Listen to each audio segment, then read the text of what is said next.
How we doing today? Good.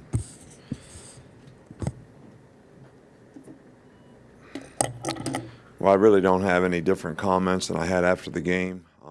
From a Mississippi State standpoint, we obviously did some good things in the game, made a lot of explosive plays on offense, executed in the passing game a lot more efficiently and effectively, and defensively we made stops when we needed to. When they made plays, their offense requires a tremendous amount of discipline for everybody to do their job. And when we had little lapses here and there, they were able to make a few plays, but we were able to get them stopped for the most part when we needed to. Special teams wise, I think there's areas that we definitely need to improve in, and that's something that we certainly want to focus on this week. I think that this week, the old Shawshank Redemption statement, you're either busy living or you're busy dying, really kind of means you're not going to really stay the same. So from our perspective, we're either going to get better or we're going to get worse. We're probably not going to stay the same. So we need each unit on the team, each group on the team, each individual on the team to take ownership and be responsible for the things that they need to do to work this week and improve as a team. We're very pleased that Jalen was co-SEC Offensive Player of the Week. You got the Players of the Week that we have, but Chattanooga is a very well-coached team. Russ has done a really good job there. They're 8-2, or they're one of the top teams in their division. They have 14 starters returning from last year's team. They're basically do a really good job on offense with the quarterback run type stuff in the play action game, which is difficult to defend. They really play hard on defense and special teams, and this is a game that we need to focus on what we need to do technically to get better as a team, and try to go out and play our best game and build on what we did in the last game. Coach, I just wanted to know what you saw from Joshua Jacobs today, and are you happy with his progression as running back? Yeah, he played really well in the last game. I think he played well early in the season. He went through a few weeks there where maybe didn't have quite the production, but I really thought he looked like his old self in this last game and was very productive. Come back over here to John Cena. Bobby Petrino has kind of said that maybe we need to blow people out more to impress the playoff committee and stuff. Do you think that margin of victory should be a factor when they're weighing? Well, I've heard people on the committee say that that's not a factor. That's not something that's considered. I don't think it should be considered.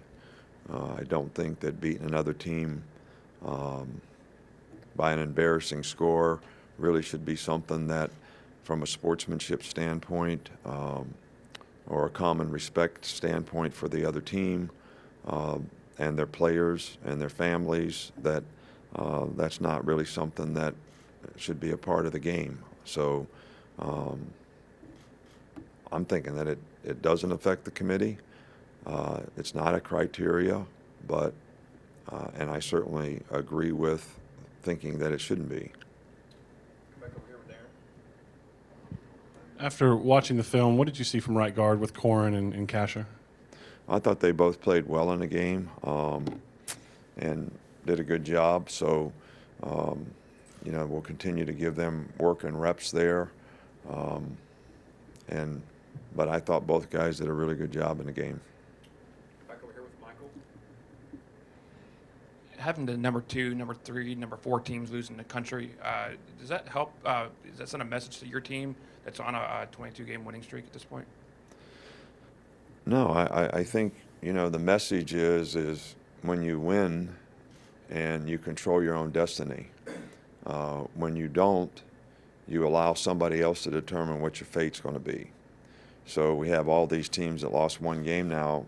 Somebody has to decide who gets to do what. So if you put yourself in that situation, you let somebody else decide what your fate is.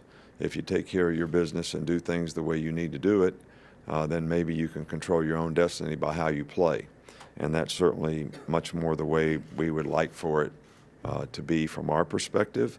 We got lots of tough games that we'll have to play between now and then, but we want to take them one game at a time and focus on improving. Come back here in the front with Mark. Yeah, sorry, I was just going to ask about Alphonse Taylor. Considering how many games he's missed and the conditioning, will he be able to come back this year and play it all? I think that's, a medical decision that I am not assuming that he's going to come back. It would be a bonus if he did. I don't think he will, based on the amount of time that we've had. So, it's something that we're still evaluating, but it's something that we're not counting on. Come back up here in the front with Ken. I wanted to ask about Corin as well. A senior guy who's been around a while. How has he managed his situation, and is that a challenge? And what kind of guy is he? What kind of teammate has he been? Well, he's been a great teammate, and he's been really good for our team, and he's worked hard. He was a defensive player, got moved to offense, went through the development of what you have to do to become a player at a new position that's really kind of a developmental position that takes a lot of technique and learning, and has developed very nicely there, has been a tackle for us and a swing tackle. But when we started to evaluate how he was practicing and how he's played, we felt like maybe he's one of the best 5 guys that we should give him a shot at playing a little bit more. He's older, he's more experienced, and he did a good job and took advantage of it. Go back over here with Cecil. Also, Coach, if you could update us on Bo, who Scarborough, who didn't play Saturday and still. Yeah, well, Bo has a sprained knee, and medically, we think he's okay. He just got to go out there now and get himself back in condition and develop confidence in what he needs to do. And like I always say, it's not just about what the doctor says; it's also about what the player says. And hopefully he'll be able to make enough progress this week in that area to be able to come back and contribute in the game. Front with Wayne. Coach, you've had so much success in November. What does it take to win in that month? Because that's basically when all this is being determined on who's going to do where and who's going to win both. Players have to have a real focus on what they need to do right now, and I don't think that creating a lot of anxiety about I think what happens is, players start getting result-oriented, and they start saying, okay, when we lost in November, I think we played to keep from getting beat rather than been aggressive to play to win. And I think that comes to some degree from anxiety that gets created, worrying about outcomes rather than focusing on what you need to do to get the outcome that you want. And that's certainly, what we try to do here. And hopefully our players will continue to respond to that in a positive way. We've got a couple more, Alex and Joe. Tony Brown got an interception this last game. How have you seen him progress on the field, and kind of do you feel like he's developing the player you expect him to be? I think, Tony did a nice job in the game. There's certainly areas that he can improve in, and I think one of those things is just, being a disciplined guy that you can trust and count on, that's going to go out there and do his job, play in and play out. And I think he's making improvements in those areas, and actually, did a pretty decent job in the game, especially when he was playing star. So, look, all the players need to focus on things they need to improve on. Nobody can be satisfied with where they are right now, and I'm certainly not satisfied with where we are right now. So, just got to keep on focusing every guy, every individual player, like I said before, and every group, and what they need to do to play a little better. Finish up in the back with Joe.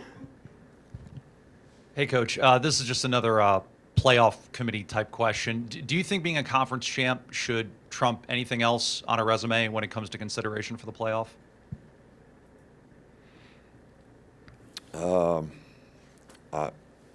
I think I could answer the question better if you gave me a specific scenario. I think that being a conference champ is certainly a significant accomplishment for any team or any program. But I also think that sometimes there are circumstances that a team could play really, really well for an entire season, and are we basing the playoff on the whole body of work that a team does throughout the year in terms of all the teams that they beat, the quality opponents they played against, or is it just about one game? And when you talk about conference championships, if you play a conference championship, some leagues don't even have conference championships.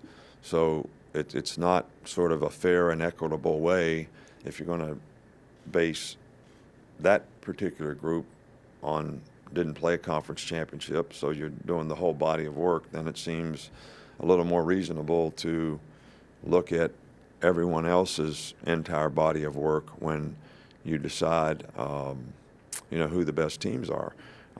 Hey, we won a national championship here and didn't win the SEC. I mean, I think that in that particular year, LSU and Alabama had the two best teams.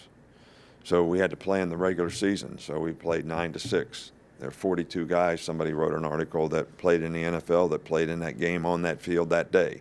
So they were two really, really good teams. Well, both teams in the same division couldn't go to the conference championship, so we ended up playing in the championship game.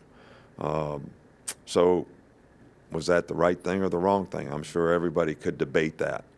But I believe that those were the two best teams. So it depends on what the goal is. Thanks, Coach. All right, thank you.